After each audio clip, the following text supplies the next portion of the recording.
আর টিয়া আর ইনকামের টিয়া আর গাম জরানের টিয়া আর রক্তহানি করার টিয়া কি এটা দেশও হাডায় না না হাডায় এটা কি এই বিদেশের মাটির তলে এটা গায়ে রায় দেয় ফুতি রায় দিন আর ইচ্ছে তোর তো জানার বিষয় নেই তোকে তো জানার বিষয় নেই।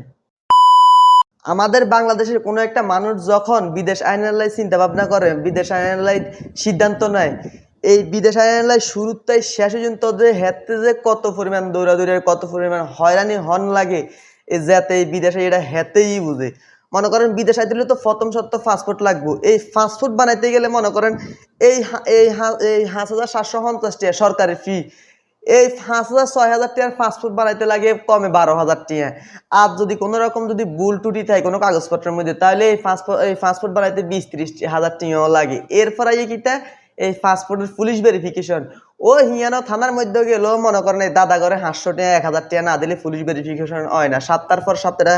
জুলি থাকে। এরপর আইয়ে কিটা মনে করেন পুলিশ ক্লিয়ারেন্স ও হিয়ানো টিয়া লাগে ঠিক আছে নি এই 500 টাকা লাগে সরকারি পুলিশ ক্লিয়ারেন্স বানানো লাগে এই 500 টাকা পুলিশ ক্লিয়ারেন্স বানাইতে মনে করেন 1,500-3,000 টাকা লাগে 3,000 টাকা লাগে এই 500 টাকার পুলিশ ক্লিয়ারেন্স মনে করেন বানাইতে লাগে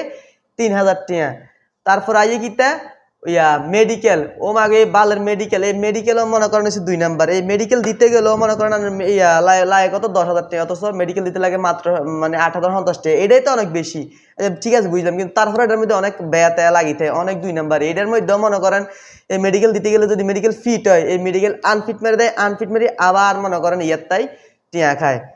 এই হইল দেশের অবস্থা মানে প্রতিটা বিদেশি যখন একটা মানুষ বিদেশ আইব দেশের তাই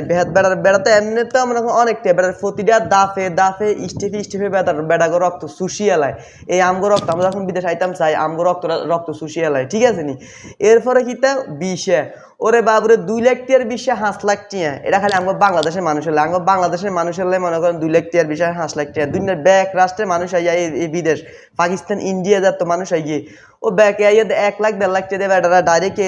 টিকিট সহ বেটারা সব বেটারা সৌদি আরব চলে গিয়ে বিদেশ চলে গিয়ে আর আগে বাংলাদেশে এলে 2 লাখ টাকার বিষয় লাগে 5 লাখ টাকা। এত হয়রানি এত হয়রানির ভিতরে এই আঙ্গ এই বিদেশি প্রবাসীও কাছে তখন এই রেমিটেন্স কান্নাকাটি করতে আছে তোকে লজ্জা লাগে না তোকে লজ্জা শরম বলতে কিচ্ছু নাই ওই বেটা এন এত কান্নাকাটি করস কা তো কিছু মনে হয় না হ্যাঁ। এরপর আমরা এয়ারপোর্টে গেলাম আম কত হয়রানি আমগো মাল সামানা ঠিক খুঁজি হয় না সব এমনি মানে আমগো একটা কোনো গুরুত্ব নাই কিন্তু এন আমার কাছে রেমিটেন্সের লাগে কান্নাকানি করতে আছে রেমিটেন্স নেই এই নেই সেই নেই। আটটি এই গাম জড়াই মনে করো আমরা প্রবাসী গাম জড়াই এই প্রবাসটি ইনকাম করি এটি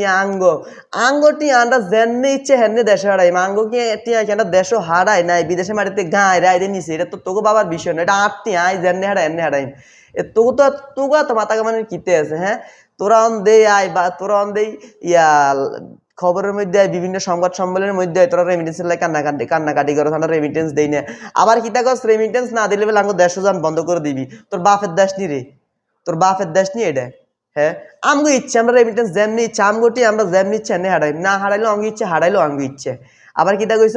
এই দেশে যাওয়ার সময় এয়ারপোর্টের মধ্যে ইয়ে দেওয়া লাগবে স্টেটমেন্ট দেওয়া লাগবে এই দেশের মধ্যে কয় বছর আসলাম কত টাকা কামাইছি কত টাকা দেশে হারাইছি আর কেনে হারাইছি তোরা এত কফিয়ত দিন কিনে টিয়া তো আর টাকা জানে হারাই তোকে তো কফিয়ত কিলে বেটা এত কফিয়ত কিলাই হ্যাঁ। হার আর হালারা মানে আমগরে বিদেশ আসার তাই সে যাওয়া ওই জন্য তো হারার দিনের খালি অশান্তি আর অশান্তি দেশের যখন বিদেশে ভেসি মতো অশান্তি হয়রানি করে আবার দেশের জানার সময় হয়রানি করে এত হয়রানির ভিতরে আমার কাছে আবার রেমিটেন্স হালার শরম করে না তো গো।